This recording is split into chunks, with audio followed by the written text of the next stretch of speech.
I've got this Lexus GX550 Overtrail Plus here.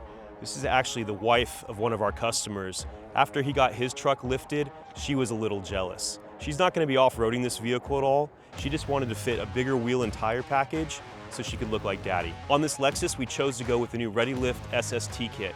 This is a 1.5-inch lift up front, 1-inch out rear. This is an Overtrail Plus.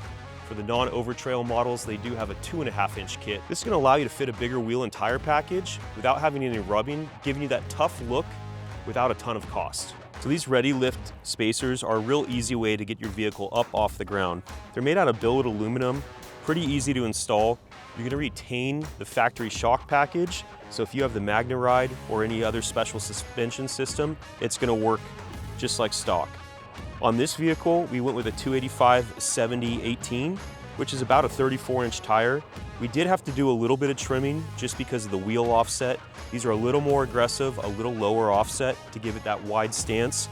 And you can see we did a little bit of cutting and removed the crash bar. So we got a really nice wheel and tire package on here. We went with the KMC IMS. This is a newer wheel, bronze with the black lip. This is a plus 18, so it sits out a little bit further, and that's why we had to do some trimming. But I think the stance looks great. And then we've got it wrapped up in a Nitto Recon Grappler. I've got these on my Dodge Ram. This is a great tire, long lasting, quiet. It gives you that aggressive look. It has 2 different sidewalls so you can kind of choose the style you want. Not super expensive, again, quiet on road and a comfortable ride.